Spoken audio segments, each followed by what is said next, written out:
শুধু একটি নির্বাচনে যদি হয় তাহলে তো 2014 সালেও নির্বাচন হয়েছে, 18তেও নির্বাচন হয়েছে, 24এও নির্বাচন হয়েছে। বাংলার ছাত্র জনতা কিন্তু বাংলার মানুষ শুধুমাত্র একটি নির্বাচনের জন্য এই রক্তক্ষয়ী সংঘর্ষে অংশগ্রহণ করে নাই। বাংলার মানুষ চায় একটি নীতি নৈতিকতাপূর্ণ, একটি ইনসাফপূর্ণ রাষ্ট্র। বাংলার মানুষ চায় একটি বৈষম্যহীন রাষ্ট্র। বাংলার মানুষ চায় যেখানে গরিব দুঃখী মেহনতি জনতা সবাই এক কাতারে থাকতে পারবে, যেখানে কোনো অনাহার থাকবে না, ঘরে ঘরে চাকরি থাকবে, যেখানে মানুষ খেয়ে পরে সুখে বসবাস করতে পারবে। বাংলার মানুষ এমন একটি রাষ্ট্র চায়। সেই রাষ্ট্র কিভাবে আসবে? সেই রাষ্ট্র কিভাবে গঠিত হবে?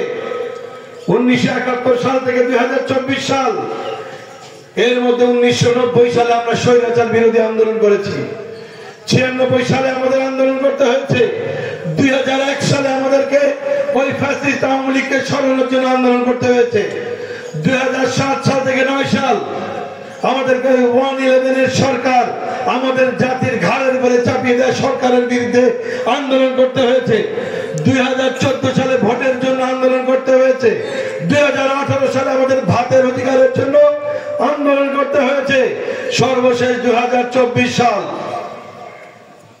আমাদের ব্যাপক রক্তক্ষয়ীর মাধ্যমে আমাদের ভোটের অধিকার, মানবাধিকার, ভাতের অধিকারের জন্য আন্দোলন করতে হয়েছে। তাহলে আমরা আর কতকাল রক্ত দেব? আর কতকাল আমাদের মধ্যে সংঘর্ষ হবে? আর কতকাল বাংলাদেশিরা বিভাজনের রাজনীতি করবে? আমরা বিভাজনের রাজনীতি চাই না। আমরা হিন্দু, বৌদ্ধ, খ্রিস্টান, মুসলমান বাংলাদেশের নাগরিক। আমরা বাংলাদেশের নাগরিক পরিচয়ে একসাথে মিলেমিশে থাকতে চাই। আমরা কোন রক্ত খরচে চাই না। কিন্তু একটি বৈষম্যহীন রাষ্ট্র আপনি আমি কিভাবে আর পাবো? প্রিয় ভাইরা, 53 বছরে অনেক রাজনৈতিক দল আপনারা পরীক্ষা করেছেন, অনেক রাজনৈতিক নেতৃবৃন্দকে আপনারা পরীক্ষা করেছেন, অনেক নেতাকে রাষ্ট্র ক্ষমতায় পাঠিয়েছেন। বিনিময়ে বাংলাদেশ কি পেয়েছে?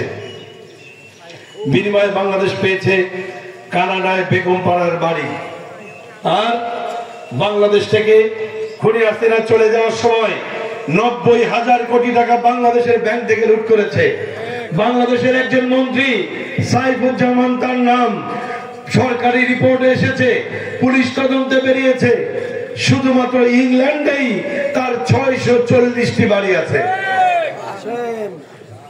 তাহলে 1971 সাল থেকে 2024 সাল ভোট দিয়ে যে সমস্ত লোকদেরকে আপনারা ক্ষমতায় বসিয়েছেন তার 99% দুর্নীতিবাজ, চাঁদাবাজ, সন্ত্রাসী, ঘুষখোর, ধর্ষণকারী। তাহলে আপনারা এই ধরনের লোকদেরকে আর নেতৃত্বের আসনে বসাতে চান? যদি কেউ চেয়ে থাকেন তাহলে কান পেতে শুনে রাখুন। যদি আর কেউ আপনারা কোন সন্ত্রাসী, চাঁদাবাজ, টেন্ডারবাজ, বাংলাদেশের স্বাধীনতায় বিশ্বাস করে না এমন লোকদেরকে যদি আপনারা ভোট দেন তবে অবশ্যই আপনারা শহীদের রক্তের সঙ্গে বেঈমানি করা হবে। প্রিয় ভাইরা, এজন্যই বলছি শুধুমাত্র একটি নির্বাচন সংগঠনের জন্য বাংলার ছাত্র জনতা জীবন দেয় নাই। বাংলাদেশের আলেম সমাজ, বাংলাদেশের শ্রেষ্ঠ সন্তান আলেমরা শুধুমাত্র একটি নির্বাচনের জন্য ফাঁসিতে ঝরে নাই। প্রিয় ভাইরা, আমরা একটি কল্যাণময় রাষ্ট্র চাই, যে রাষ্ট্রে মানুষ খেয়ে পরে সুখে বসবাস করতে পারবে। আমরা অনেক রক্তক্ষয়ী সংঘর্ষের পর ফ্যাসিস্ট সরকার বাংলাদেশ থেকে বিদায় নিয়েছে ঠিকই, কিন্তু ষড়যন্ত্র থেমে নেই। আপনারা খেয়াল করেছেন, কখনো ঢাকায় আনসার লীগের নামে, কখনো সুবিধা বঞ্চিত লীগের নামে, কখনো চাকরি প্রত্যাশী লীগের নামে, সবশেষ কিস্তি লীগের নামে ঢাকার রাজপথ দখল করার পায়তারা করছে ওই ফ্যাসিস্ট আওয়ামী লীগ।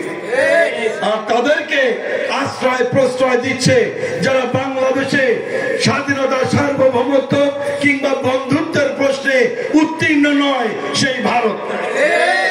ভারতে শেখ হাসিনাকে আশ্রয় দেওয়ার কারণে ভারতের কিছু উগ্রবাদী আর বাংলাদেশে ঘাপটি মেরে থাকা আওয়ামী লীগের কিছু দোসর এবং দালাল তারা বাংলাদেশে উত্তেজনা সৃষ্টির চেষ্টা করছে। অতি সম্প্রতি আমরা খেয়াল করেছি ইসকন নামে, ইসকনের একজন কথিত নেতা চিন্ময় ভট্টাচার্য অথবা এরকম একটা নাম, এই চিন্ময়ের নাম ব্যবহার করে বাংলাদেশকে উত্তেজনা সৃষ্টি করা, বাংলাদেশে অস্থিতিশীল পরিবেশ সৃষ্টি করার চেষ্টা করা হচ্ছে।